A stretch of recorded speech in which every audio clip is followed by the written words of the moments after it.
Hello and a very warm welcome to this PEX Network webinar. I'm Michael Hill, I'm the editor of PEX Network, and I'm delighted to be moderating this webinar, which is Embracing Digital Transformation and Process Automation in Uncertain Times. So a really interesting and timely topic to be discussing.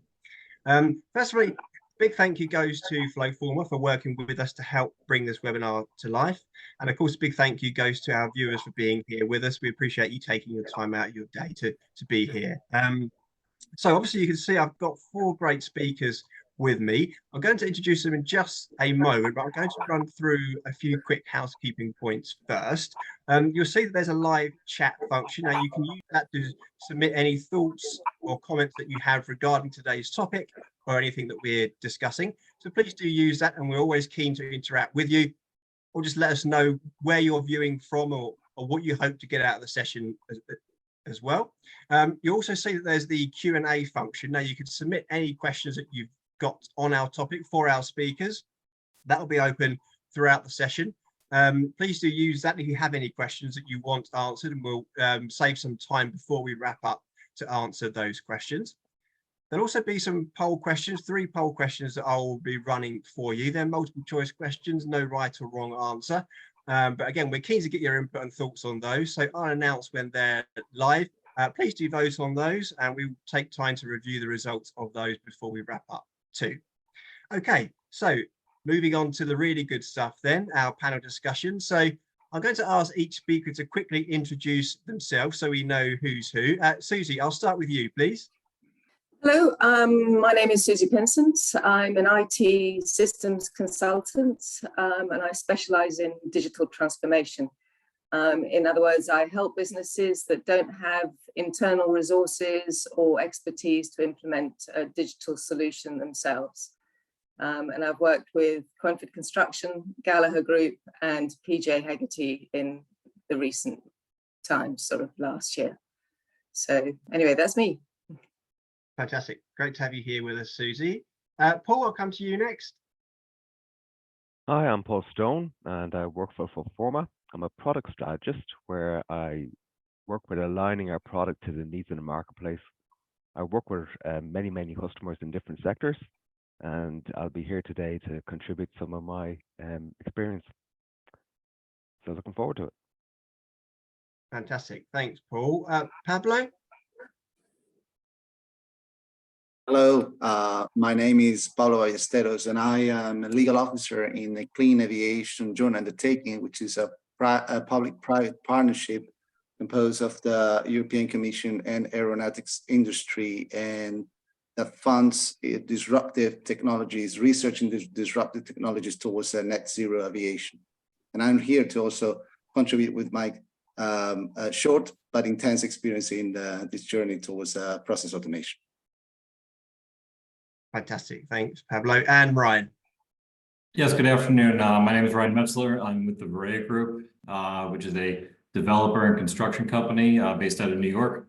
And looking forward to sharing my experiences here with FlowForma and process automation. Great stuff. Thanks, Ryan. Okay, what a fantastic panel. So very much looking forward to this.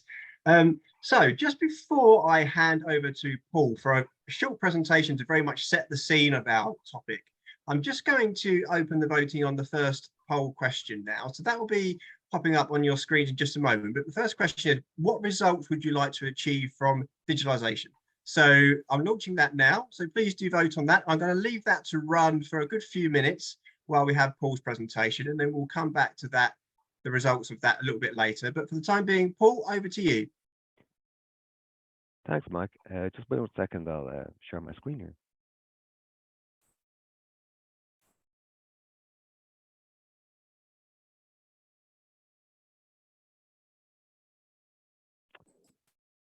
So hopefully you can see my slides, and I passionately believe in that organizations to digitalize, but not for the sake of digitalization. They should digitize for outcomes, measurable outcomes that can show benefits to the business. And this particular quote came from our market analyst Forrester, where they're basically saying that businesses must drive automation to levels that will stretch the creativity and staff, and efforts ultimately will pay off for those who double down on automation. And the benefit and outcome of that is that it will increase your competitive advantage in your marketplace. Now, this is one of the benefits, but there are many others which we'll be talking about later today. And I hope that, as we go through all of this, you'll be inspired by, our speakers to think about the outcomes that you can achieve in your organization. So first of all, I'd just like to set the scene and tell you a little bit about FlowForma. So FlowForma is a digital process automation tool. It's been on the market since 2013, but it's been under constant development. And over that period of time, we've amassed over 300,000 users around the globe, digitizing processes, scaling up their automation efforts and realizing those outcomes. We're an award-winning product. We're based on the Microsoft 365 platform, where all of your information is stored in Microsoft 365 and all the communications are managed around that and so on. And we've earned some global recognition from the likes of Forrester, but also from our global customer base in regards to what we actually do and how we're different from our competition, how we can digitize at scale and generate those outcomes and measure those outcomes. As I mentioned before, we have quite a wide client base. We're not focused on any particular sector. We have certain sectors where we have a high presence, like construction. We also have a high presence in healthcare.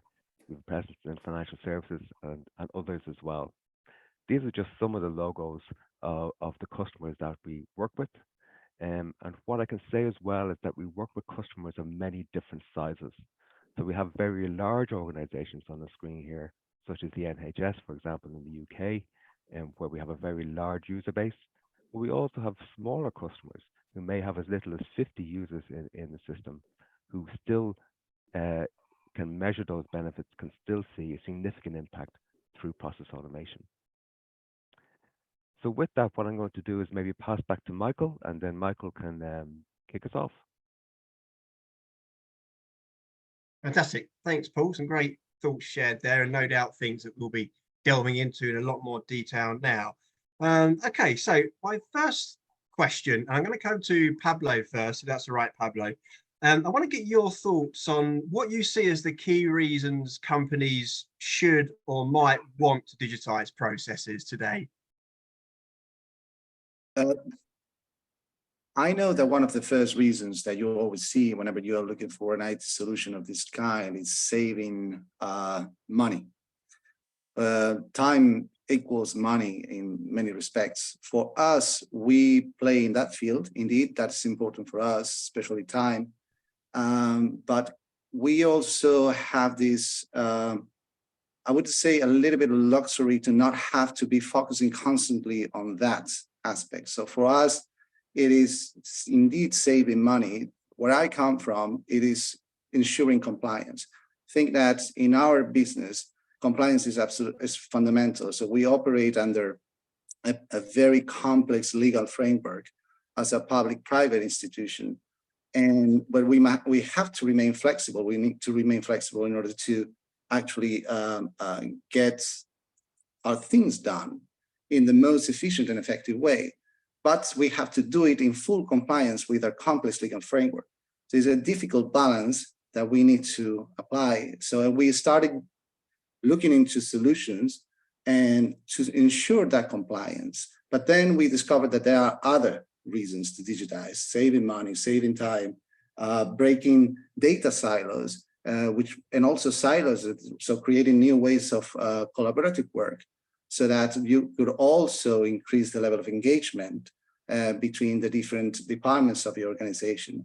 And another benefit that I would say I am experiencing myself through digitizing flows is creating a single source, not only through a source of truth, but also a single source in which to keep your information across the different departments. That's for, and monitoring that information and tracking information. That's absolutely, I see a huge benefit in there, because the tendency in any organization of any size, and size is not an excuse, it can also be very, very complex, and like it happens to us, is the tendency to start spreading around all sorts of artifacts of resources.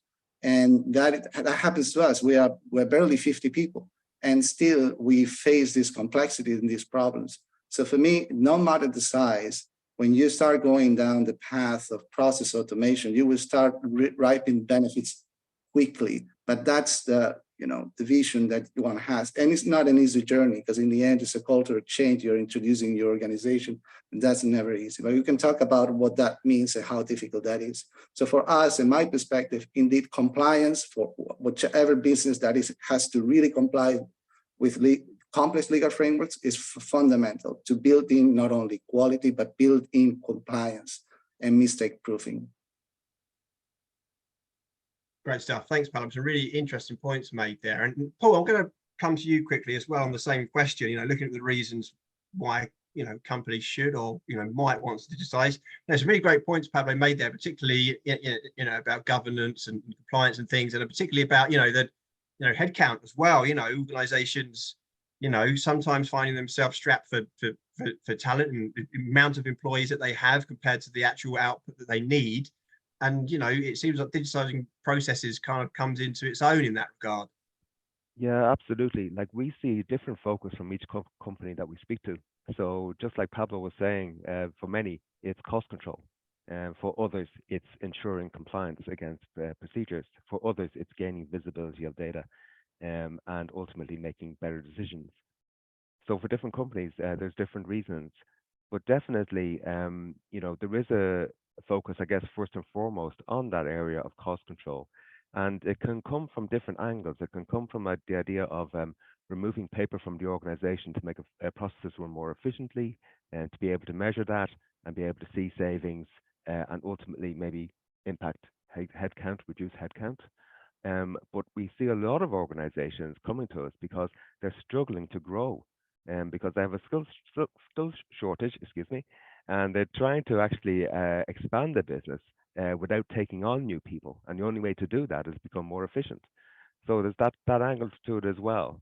And certainly that would be a big driver for process automation, without any doubt. But there are others. There are compliance reasons as well. We're seeing an increasingly regulated world. And many companies want to evidence to external auditors and to their client base that they're executing processes in a repeatable manner, in a controlled manner, in an efficient manner, etc. Very often we see companies contracted to their clients to actually demonstrate the fact that they have performed in a compliant way. So that's certainly something that is advantageous. And one last thing I'd like to say is one of the other big reasons that we see people digitizing is they want to collect consistent data. So they want to be able to specify and control the data captured at every step of the process, and then ultimately store that in a central database so that every process is basically collecting the same set of accurate data, and that data then can be used to drive better decision making going forward. So I think they're probably the key reasons, I guess, Michael, that we see from the client base. Yeah, great points. Thanks, Paul. And I'm just looking at the first poll question now, which I'll close that one now. We'll have a look at the results. Some interesting findings, actually. So the top answer was, and this is what results people are looking for in digitalization. Top answer was to improve process visibility, followed quite closely by save money and resources. We saw that heard that from Pablo and yourself, Paul, that resource discussion. Create a culture of innovation, align process and IT were quite close as well. So, I mean, the top answer, improved visibility of processes. What's your thoughts on that, Paul? Are you surprised by that, or is that what you'd expect to see as one of the, the top answers? Yeah. Actually, I would totally expect to see that. And every client we speak to, and I'm sure that the panelists will agree with this, is one of the big advantages of tracking all these processes in a predictable way is that you gain that visibility. You can see at any point in time who has the ball, where the process is stalled, and that you can follow that up and ensure that the process is moved on and completed quickly and efficiently. So visibility is definitely a key thing. It's also a key thing, at higher levels, at board level and so on. They want to see statistics and metrics on the number of processes executed, the number of interactions that they were with the clients and with suppliers, for example. And also to have the ability for external people to be able to participate in processes, and again, have the visibility of where processes are is also significant, very important. So definitely visibility is very high on people's needs and when they're looking at a process automation system. Yeah, great stuff. Thanks, Paul. Susie, I'll come to you next with my next question. And that's on any advice that you've got for businesses, planning and for planning and prioritizing the processes that they want to automate. So this comes down to, selecting what processes are they going to focus on for automation. That seems quite a challenge in my mind. What's your take on that? Usually there's always a sponsor. So it's one department decides that they want to go down this road, and quite often you're controlled by who that sponsor is. That might be accounts, it might be health and safety, or it might be quality. So depending on who your sponsor is, you'll sort of pick from their range of pain points normally. But the first place to always start is actually speak to a range of people through the business. And find out how all of those processes also link in. So, for example, you might have a defect management, which is a problem within the defects, but also it touches the accounts department and all sorts of other places that may be involved. And you need to just get everybody's input into it. But essentially, to start with, it's, of course, the usual ones, which are the high volume processes. That have, that need replacing because they take a lot of people's time. And also the other thing is quite often where you've got high volume processes where there's a filing element. Digitization, you fill in the form and it's filed for you, put away, it's the same every time. You collect the data and then you can report on it. And those are the very high value flows. And then, of course, within construction is the quality and the compliance aspects. They quite often don't have the same ROI, but they have considerable importance to a business and how they perform in their space. Yeah, great points. Thanks, Susie. And from what you're saying then, it seems that central business alignment is really important. It's understanding the business thoroughly, or as thoroughly as possible, I guess, and the processes within that, and building your automation kind of journey around those key processes. And that must take quite a lot of time and investment to work alongside different facets of a business, different departments, to learn what the key processes are, I guess. Yes, because quite often a lot of businesses, they understand their part of the process, but they don't understand other people's parts of the process. And it's bringing all that together and actually seeing the whole process from beginning to end, and getting all of those people involved, because also that means that you can use much more of the digitization that you've got, and you get more acceptance across the business. Because at the end of the day, it's about empowering your employees to make their day better. Yeah, great point, Susie. And I know we're going to come on to that, that aspect of selling and buying and support for these projects a little bit later. But I think, yeah, some really interesting points made there. Paul, just to come to you quickly on that same question then, organizations in the planning phase, what's your take on that? And is that something working with organizations, you think, that this is still a bit of a challenge, or do you think organizations are coming to terms with getting better at doing that as, digital transformation, kind of sweeps across organizations, really? Yes, it's interesting that almost everybody who comes to us with a specific pain point. So many companies do have already, before they start on their journey, they already realize that they have a problem, right? They kind of know roughly an area of the business that is challenged, where they're having inefficient processes that may be looping around a lot, that can be improved. So in many cases, people kind of realize that they have some specific pain points. And then it's just a case of seeing if they understand them well enough to be able to digitize them. And going back to Susie's point, often they don't, maybe one part of the business has some understanding which is different to a different part. So that has to be figured out, right? Now, one of the things I always propose to people, and the panelists may differ on this, is that you can draft a process. So with the digitization platform, you can actually put together a draft pretty quickly and try and execute it in the field. And you may find that the draft is completely wrong, or maybe it just needs tweaking, or that maybe this process wasn't quite what it seemed to begin with, and it needs further analysis. You need to go back to the drawing board with it. But to have that ability to draft something and try it out and get feedback immediately and tweak it and so on is really, really significant. And it really helps you build pretty much any process that you want to, because you have this ability to draft and gather knowledge from different areas and ultimately incorporate that feedback into a revision of a process. I think that's really important.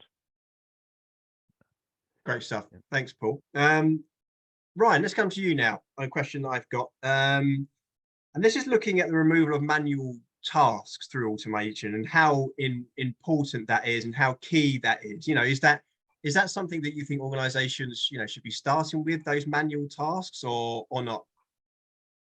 So I think that anytime you're building out your processes, it's going to start with having your manual tasks. It's going to start with where you are as an organization. I'm an absolute evangelist in everywhere I go, in every organization that I've been in, with automating processes as much as possible. And that's for a number of reasons, right? Pablo touched on creating a single source of truth. And that's becoming only more important as we get more data-centric, both for-profit and in the nonprofit sectors. I learned an idiom a while back, which is that a man with two watches never knows the time. And I believe strongly. So we try to eliminate manual data entry as much as possible. We try to eliminate the errors that come with manual entry as much as possible in all the processes that we oversee. Manual is also difficult to maintain accountability, right? It's very simple when you're following a manual process that includes paper, that includes the transfer of paper between departments. It's very easy for things to get lost. It's very easy for items to drop off the radar. When you have a dashboard, such as what FlowForma provides, it's very difficult or impossible to let things drop off the radar. They are flashing in your eyes every day.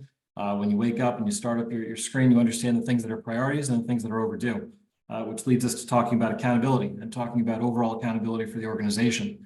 When you are handling manual processes, it's very difficult to understand who your high performers are. It's very difficult to understand who is succeeding and who is having those pain points without getting anecdotal evidence from the various departments. And at the end of the day, the for-profit sector especially is it's about gaining every little bit of efficiency. It's about squeezing every last dime out of the work that we're doing, because we're in an arms race these days between companies in terms of the processes that they're implementing. And things like retention, things like holding on to your employees, automating processes makes life easier. People want to work when they are not forced to fill out the same form 7 times and add their address on every single form. Something like an automated process allows that common information to be propagated across multiple forms and multiple points of entry.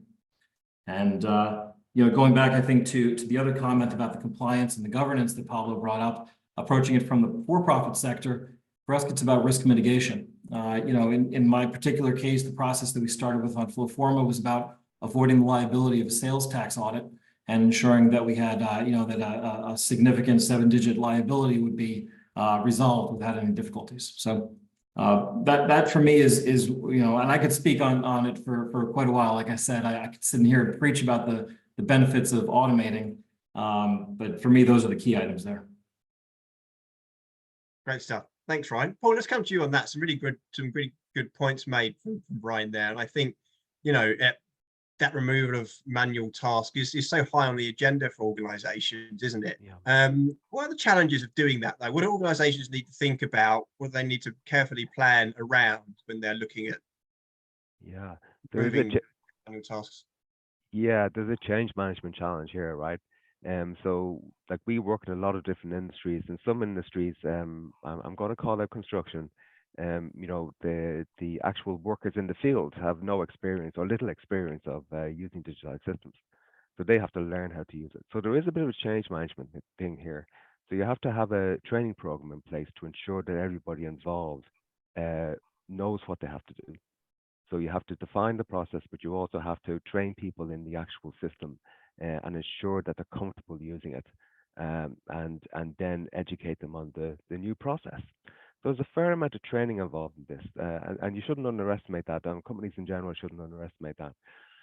Actually, building the process out itself is not too difficult as long as you understand it. If you understand it, you can build it in a digital process automation system really quickly. And then you have the challenge of rolling out and getting people to adopt it. Now, I'm just going to do a little bit of setting. I'm going to say that we focus in on this. And the reason is that we know what a big challenge that is. We know how important it is. At the end of the day, if a system isn't adopted and used, it has no value at all. So we really focus in on that. And once you get people to adopt it, you get them following a standardized process. You can see what they're doing. You know who's accountable. You have that visibility, and you also have the increased accuracy of the data. And digital processes gather so much data. It's not just about the data that's gathered on every single step. It's the full audit trail of who did what and when, and the performance analytics over time of how a process ran repeatedly, how efficient was it to begin with, and when you made changes over time to that process, how did those changes actually generate any gains, or did they have a negative effect? You're able to see all of that. That's a big side benefit that people often don't realize when they start out, that actually there's this great stream of data that's gathered automatically, and then that can be used to make yourself more efficient over time. Yeah, great stuff. Thanks, Paul. And what I'm going to do now is launch the second poll question, and then I'm actually going to take one of our audience questions that's come in. I think it's a really great question, so I think it'd be good to spend a few minutes talking about that. But for poll number 2, we want to know what your top drivers are on process optimization, automation in your organization this year. So I'm launching that one now, so that should pop on your screen. So please do vote on that. And again, we'll come to the results of that one shortly. Keen to see what comes out on top for that one. But the question that we've had is that digitalization also comes with some risk. How do you mitigate some of the risks that arises with digitalization? That's a great question, because I mean, a number of risks come to mind, when we're looking at digitalization. Susie, can I come to you on that one if you've got any thoughts? I think the main risk is whether you have sufficient resources and expertise in a business to implement quickly and efficiently, because a lot of time can be lost sort of choosing the wrong processes to automate, or just not having sufficient time for the person or the people who've been given the job to implement to roll it out fast enough, and then things lose momentum. But that's the only real risk that I can see. Or the other thing is, of course, change. Is not sufficient management backing to push the change through to all the people who work in the business. But in construction, of course, that is a big problem, because a lot of the men out on site don't have the skill sets, and as they keep telling me, you don't know what it's like in the Congo when you're out on a muddy site. So, but once you get over that and you say you can do it on your mobile phone, they become a lot more open to the change. That's a great point. Thanks, Susie. Pablo, do you have anything you want to add there with regards to risks that can arise? Have you got any experience in this regard and any learnings you can share? Yeah, absolutely. I actually learned the hard way. My first tip would be that if you have a good partner in the journey, like we have with FlowForma, listen to them, because you may be tempted to go for the process that actually led you to, that was giving you more pain, most pain of all.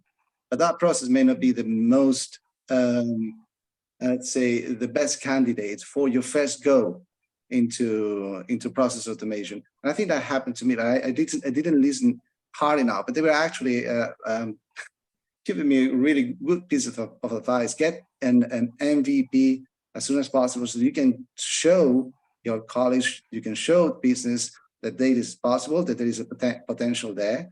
And that's one of the risks, actually. I think Susie put it quite clearly, is that it's not only picking the wrong process at that time. It's not a wrong process, but on my time, probably was not the best process to take my first one. Now, I tell you, once I went through that, I got so good at developing other processes so quickly. So I have many flows ready to go. And that's a trade-off. But I have to say that better listen to your advisors on the other side of the, and that are accompanying you in the journey, and give yourself room to fail, also reformulate what fail is, and more as a first attempt at learning. I think in first attempt in learning, I would say, and because this is absolutely needed for your peace of mind and knowing that you are striving to improve. Nobody improves without some pain and some mistakes here and there. Nobody, and that's why you're taking this, this opportunity, and that is going to be, not a rose garden, but it's really, really exciting. And it can squeeze your brain to be very creative in doing these things. Every time I go through the first flow that I design, I discover new things that I can improve, which I couldn't do in the past. And I think it's going to create a lot of added value for my colleagues. Yeah, I mean, Paul, this, risk management seems, really key here. And, we mentioned data earlier quite a few times. So much is changing from a compliance, data security, data governance, data protection angle. That's something that comes into the equation as well. And, I think it's clearly organizations need to be, mindful of that. Yeah, absolutely. So the data in a digital process is defined on process steps itself. It's all relevant to those process steps. And basically that data that's relevant to that step is secured and stored centrally and aligned with the person or resource that actually carried out that piece of work. So there's a lot of ways that you can secure the data that's being recorded. And also the data, in the case of FlowForma, is all stored centrally in your Microsoft 365 environment. So what that means is it's there in an environment that you already have control, and it's accessible by your internal staff, which really, when we speak to CIOs and to IT managers, they love this because it's in an environment that already exists, that already is under their control. And it's not in the vendors. Very often with process automation vendors, the actual data is in the vendor's environment, which of course has some additional control concerns, right? But having it inside your own environment really helps.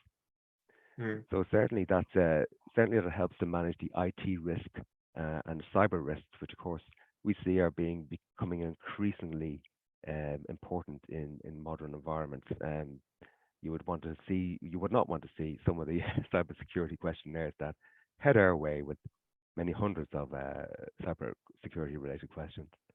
But yeah, there's also issues of data controls in terms of the data that's required by regulators and the data that's required to be managed through regulations like ISO audits, for example, and GDPR. So that can all be accommodated inside that process automation platform. Yeah, great point. And obviously, your question. Yeah, obviously you can throw into the equation there. Different geographies as well have different standards, different frameworks as well. So that applies particularly for global businesses. So yeah, and hopefully we've answered the question for our viewer there. Thank you very much for that question. Great question. Again, do feel free to submit any questions that you've got for any of our speakers on the platform. Okay, so let's move things on then. And this is something we've touched on slightly, but I'm keen to get a few more thoughts on it.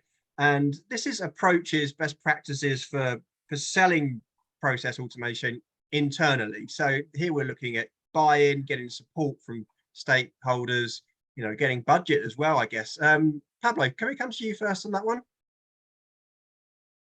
Yes, I'm actually dealing with that right now. Precisely today, I ran UAT on a process, and what I realized is that people don't have a lot of time. If they are not already, if they didn't buy in the first place, they don't know what it is about. They go about their business every day. It's difficult to capture their attention. Having a proper, strong, and sound change management approach is fundamental. So if you don't have the expertise in the house, try to get it yourself, because you're going to need it. Even if you have leadership support, they may be a little bit lukewarm sometimes, and it's difficult to be chasing them for, look, give me more support, give me more support. They also go about their own businesses, so it is difficult. What I find very useful, if you have time, is one-to-one sessions, and you start doing these one-to-one sessions instead of just group session, which is fine for introduction of what the concept is, what the general benefits would be. Maybe you run the simulation yourself, but then one-to-one, and I actually do some simulation of real case for those people, and this is it, and you accompany them. I think that shows quite a lot of commitment from your side, not imposing anything and listening to their feedback in a very close setting. Yeah, so I think if you have that luxury to do that, we are a smaller organization, we can do that. Maybe that's an advantage.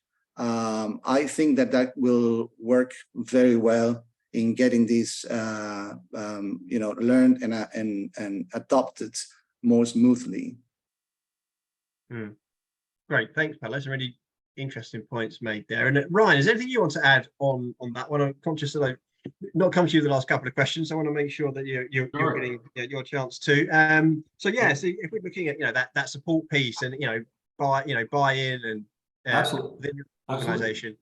Yeah, look, I think it comes down in a lot of respects to engagement. You need to start with engaging your stakeholders early and often. I know Susie touched on this earlier, and how important it is to get buy-in from the different departments or the different folks who are going to be using the processes. And especially matters, that you get off to a good start, right? Because if you start slow, you're gonna finish slow. And if people don't have faith in what you're providing them, as far as that it's going to improve their lives, improve their work, improve their environment, they're less likely to buy in and actually use the process. It's only as good as the people who use it at the end of the day. If folks are continuing to rely on paper, even when there's an automated process available, you're not actually achieving any efficiencies, and you're less likely to have the data that you need. For us, in terms of implementing our processes, we rely heavily on graphical guides, creating flow charts. FlowForma introduced me to Miro, which is a great tool for creating flow charts. I think you guys use it internally, and it helps us both to plan out the process, and then you can take that information and use it to communicate the process to the different stakeholders who are going to be using it on a day-to-day basis. You also have to understand the technical skill levels of your people and try not to give them too much at one time. There are folks who can jump right in and they'll be able to seamlessly understand the way that SharePoint interacts with FlowForma and which links to click. And there's other folks who have difficulty holding their phone the right way up. So you gotta make sure that you're planning for a diverse set of experiences as far as the users go. And tooltips. I know it's such a small thing, but making sure that your tooltips are filled out, that you've documented every step properly, and that if anybody does get stuck at something you might think is intuitive, you go ahead and you provide them the help that they might need anyway. Yeah, great points. Thanks, Ryan. And actually, I think you've mentioned something there about the different usability levels, and it actually relates to another question we've had come in, which is around the growth of low code, no code solutions seems to be kind of really taking off at the moment. Paul, what's your take on that? And I mean, from my understanding, it's very much a democratizer of these types of things, removing that need for deep coding knowledge and kind of opening up to a wider range of users. That's having a big impact on the market right now, isn't it? A very big impact. It's really come of age. So we've been in this business for 10 years, but over the past few years, it's really exploded. And more people are using low-code and no-code platforms for digitization, and they're doing it really successfully. So they're understanding the limitations of what they can do, you're understanding the kind of the space that these solutions live in, and what outcomes they can achieve. It's just a better understanding all around of what you can do. But just to say as well that these platforms have different strengths. So low-code platforms, for example, often require some coding skills, and not everybody's going to have that. They're not no code or low code. While the no-code systems are aimed at people who are often people in the business users who don't have any coding skills. They just understand their processes and want to just digitize them as quickly as possible. So the different kind of tools in the marketplace for those different needs. But for sure, what we're finding now is that it in the past few years, this has really exploded, and lots and lots of companies are using these tools in one way or another. Whether it's to digitize processes, or whether some companies are in the early days, they just want to get out of Excel and want to record information in forms. Some people have grander ambitions where they understand the whole idea of processes and they want to actually have full-blown digital processes that involve not just the people inside their organization, but also people outside. So different people have different ambitions, and so many people now are using low-code, no-code tools to actually achieve those ambitions. Hmm. Yeah, great stuff. Thanks, Paul. I'm just going to bring up the results of poll question number 2 quickly. So I'll close that one off now. So we asked, what are your top drivers for process optimization, automation this year? Resounding top answer is improved productivity. I guess no surprise there, but that's quite a clear winner. That's followed by cost reduction. Again, we've mentioned that earlier. And then in third place, we've got improving customer experiences. Now that's interesting. We've not mentioned customer experiences, actually. Susie, can I come to you quickly on that? That's another element to consider, isn't it, for businesses when they are going through these projects, these transformation projects themselves, is not having negative impact on that customer experience. Of course, that's vastly important, surely. It is, especially when it comes to quality. So, for example, if you do a quality form, and that needs to be signed off for a client, they need to see that you're doing all of those things. And so if they're getting regular quality updates for each step of the project that they're involved with you, they become very happy because they have visibility of what's going on. They're getting regular reports, which they can then collate into all the documentation and all the compliance that they need. And it's not a massive sort of scrabble at the end of the project to get all the documentation together, because it sort of comes in and it's fed to them as it happens, and they can respond. And so everything is on a timely basis then, rather than so that you have a very happy customer at the end because he feels involved. Yeah, exactly. Great points. Thanks, Susie. And another really great question we've had come in. It's a slightly lengthy one, so just bear with me as I read it out. But it's another one that I'm keen to have a look at. Is telemetry, or the ability to automatically measure processes end to end, is key. However, some measures are more insightful than others. When evaluating tools or solutions to facilitate digital transformation, what do you recommend as criteria to elevate as it relates to telemetry that leads to greater business intelligence? Great question, very well worded as well. Ryan, do you have any thoughts on that at all? Sure. So the primary way that we measure would be ball in court, and understanding the amount of time that a particular or discrete task and phase of the flow is inside of a particular person's court. That'll identify, not only in terms of accountability for that particular person, but also organization-wide and where our pain points are. If there are particular phases that are taking long, or that are not properly coupled with the predecessor phase, that allows us to identify it. So for me, it's going to be ball in court, and just understanding the amount of time that each item stays in a person's phase. Great stuff. Thanks, Ryan. Paul, anything you want to add on that question before we move on?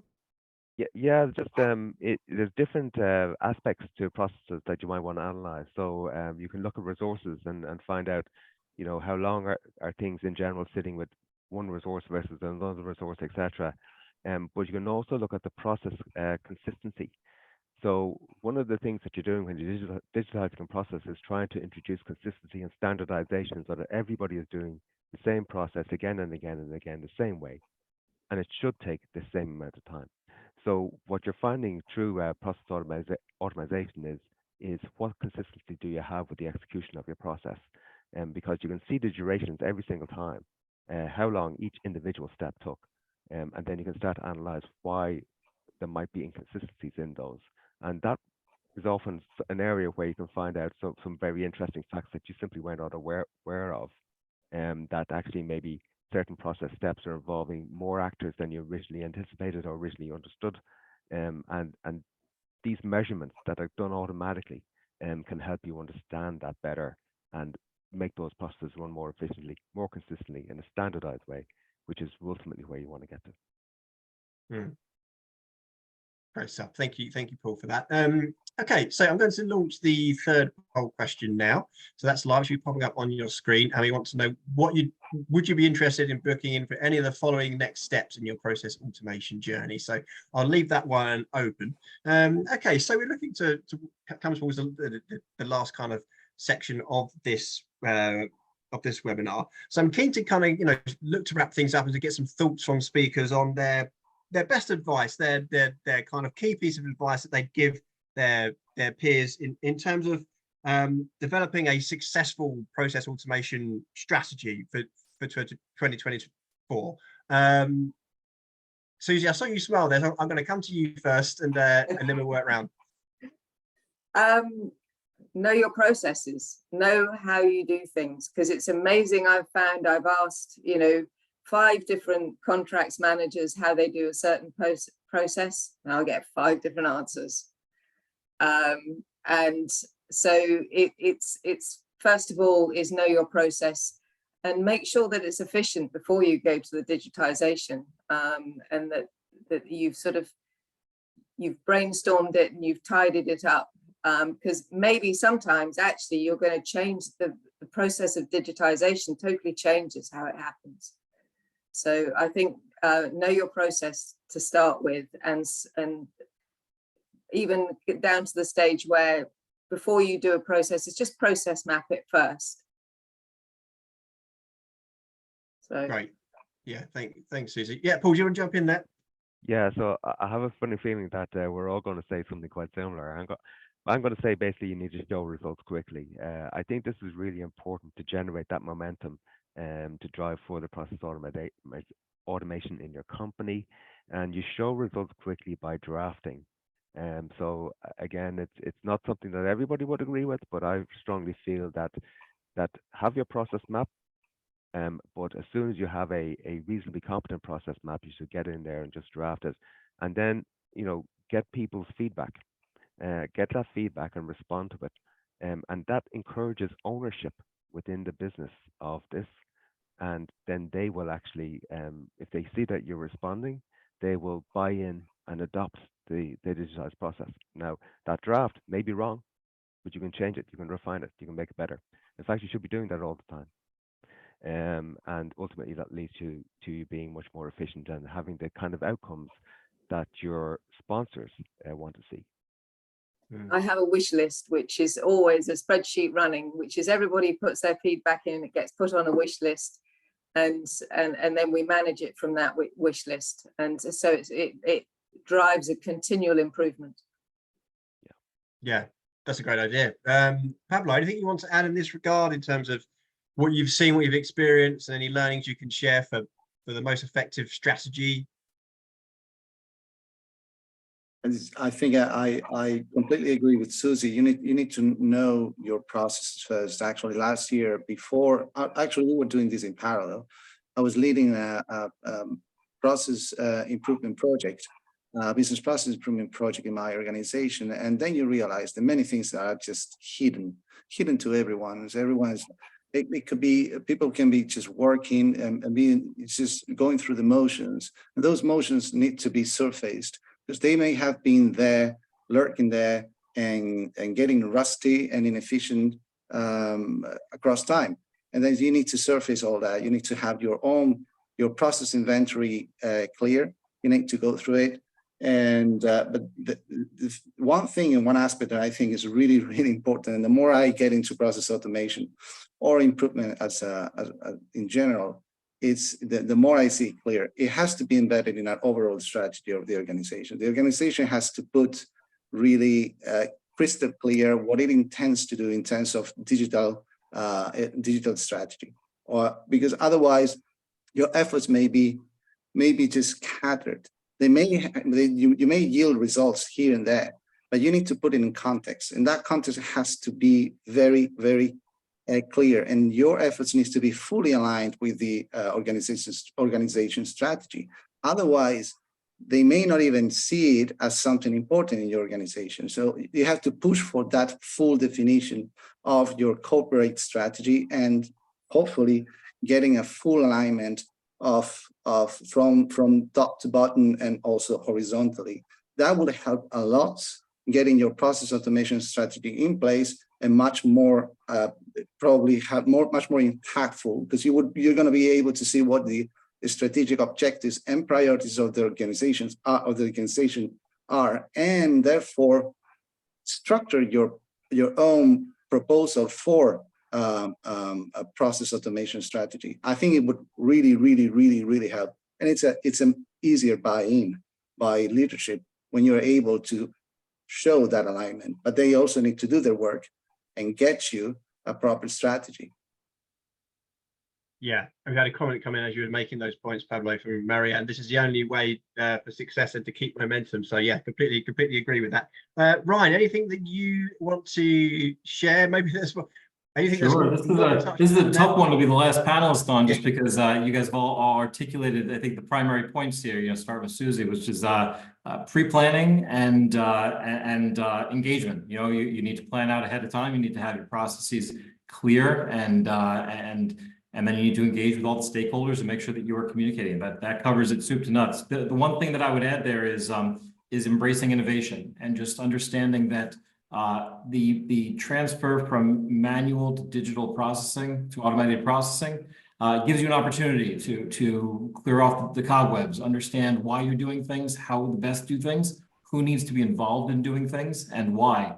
And utilize that opportunity. Take this time to really think through why you're doing things, and create a process, not just because it's what you've always been doing, but because it's what you need to be doing into the future. Yeah, great stuff. Thanks, Ryan. Paul, I know you've got a few final thoughts that you want to share with the audience before we look to wrap up. So I'll hand over to you for those now. Okay, I just got to pop up a couple of slides. Just bear with me 1 second.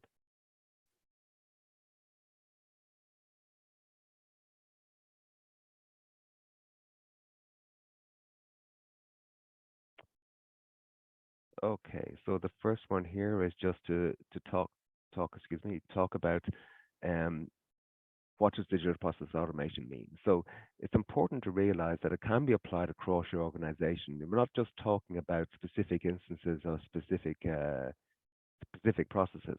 Sure, you want to start off with a pain point that you know and understand well, and you know it's going to have significant impact, but you should be looking to expand that out across the organization.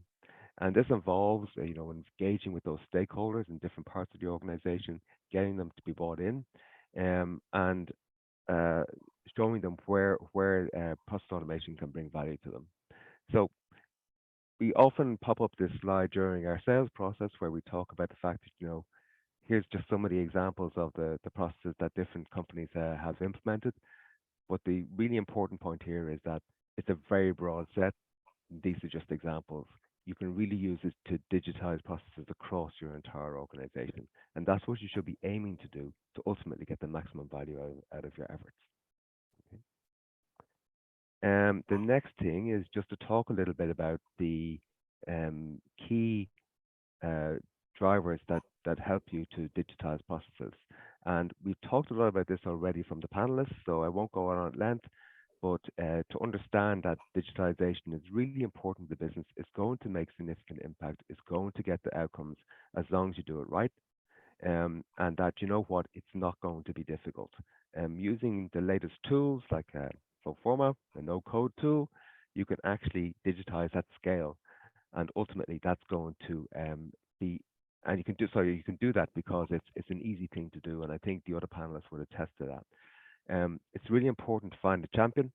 So somebody has to start and somebody has to sponsor these efforts internally. And the idea is that person will then sell the whole idea to the rest of the company, initially, of course, to the sponsors, but then become a member of a center of excellence. You can ultimately here empower your workforce. So we're not talking about a small selection of experts. We're talking about empowering people in general to be able to digitize. This is something that's quite unusual. You don't have to be a process expert to digitize a process. As long as you understand and know the process, you can digitize it with a no-code tool. That would be our argument, which we will strongly make, and we give you plenty of examples of where we've had success with that.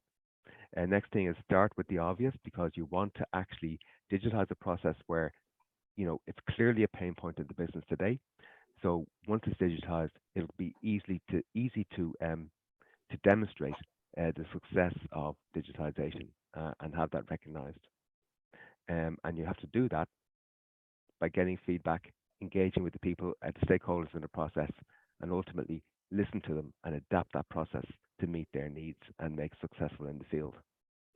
And focus on those outcomes. So you're getting all this new data where you can actually measure the success of the system. So use it to your advantage and communicate that to the sponsors so that they can see that actually there's a real positive impact coming from digitalization. And with that, I'll pass back to Michael. Great stuff. Thanks, Paul. Yeah, and that pretty much brings us up for all the time that we've got for this webinar. So first I want to say a huge thank you to all four of our speakers. Really enjoyed speaking with you and getting your thoughts and your insight on this topic. It's one that we could talk about for some length. A lot of moving parts and so relevant, but hopefully we've covered some of the key factors and elements within the topic. Of course, a big thank you to our audience as well for being here with us. Hope you enjoyed this session.